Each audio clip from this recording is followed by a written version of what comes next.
Hello and welcome to Daily Salar Digital. You're watching Daily Newsprint and let's look at the updates that are making the headlines today.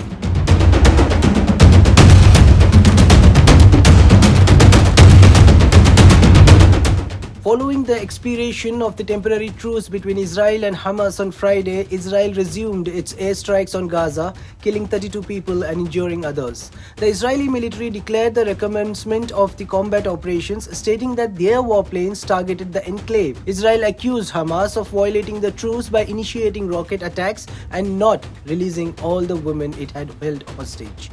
During the 7-day pause, 80 Israeli women and children hostages were freed in exchange for 250 Palestinian detainees held in Israeli jails. A 23-year-old Indian student who went missing in the UK last month has been found dead in the River Thames in London. Meet Kumar Patel, who arrived in the UK for higher education in September, was reported missing on November 17. The Metropolitan Police located his body in the river near Canary Wharf in East London on November 21, and he was pronounced dead by paramedics. A GoFundMe online fundraiser initiated by Parth Patel, a relative, has received over £4,500 since last week. The fundraiser emphasizes that the collected funds will be securely transferred to Meet Kumar's family in India. The Indian Medical Association Kerala unit criticized the National Medical Commission for featuring a Hindu deity in its logo, despite the central agency asserting that Lord Dhanvantari had been its emblem for the past year. The Kerala unit stated that introducing caste or religious elements into this field is unacceptable. The new logo also includes the word Bharat, creating the controversy. This development comes after a week of the renaming of Ayushman Bharat Health and Wellness Centers to Ayushman Arogya Mandir with the tagline Arogyam Paramam Dhanam.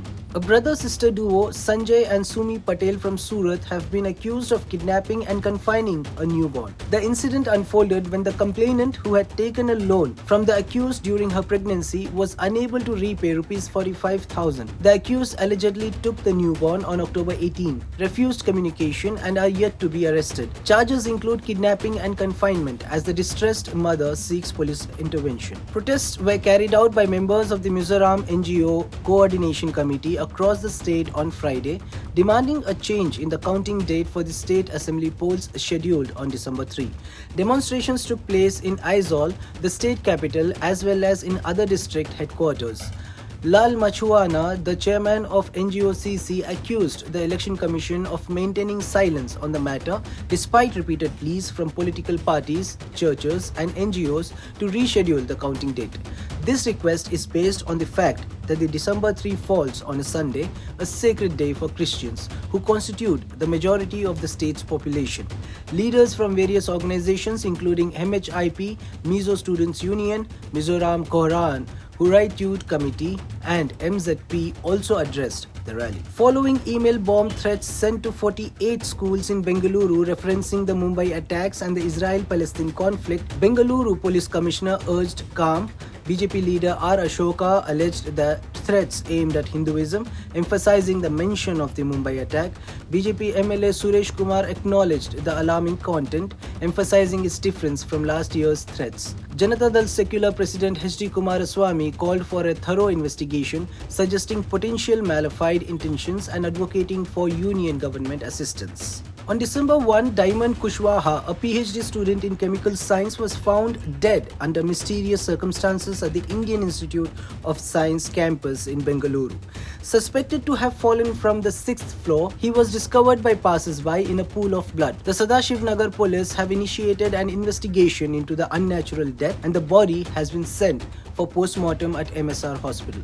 The police have informed the deceased parents. A helpline 104 number is provided for those struggling with suicidal tendencies. The Reserve Bank of India reported on Friday that nearly 97.26% of the Rs 2000 banknotes have been returned to the banking system.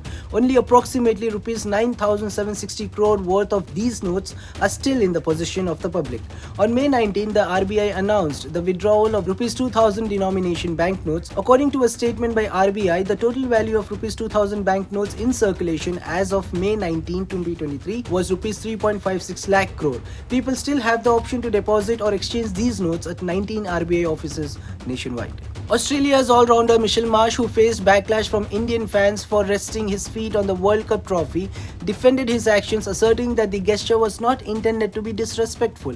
Despite the controversy stirred up when skipper Pat Cummins shared a picture of Marsh with his feet on the trophy following Australia's 6-wicket victory over India in the final.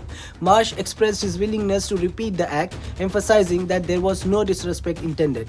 Speaking to Australia's SEN, the all-rounder mentioned that he hadn't given the incident much thought and hadn't been extensively following social media reactions, but clarified that there was no ill intention behind the photo. Meta's WhatsApp introduced a new feature called Secret Code, allowing users to set a unique password for unlocking their secure chats, enhancing an extra layer of security. Mark Zuckerberg, the CEO of Meta, said, "Now you can set your locked chats to only appear when you type the secret code in the search bar, so no one can unintentionally discover your most private conversations." With the inclusion of a secret code, WhatsApp users now have the option to create a specific password distinct from their phone unlock code. Well, that's it for today. For more latest news and updates, subscribe to Daily Salar Digital.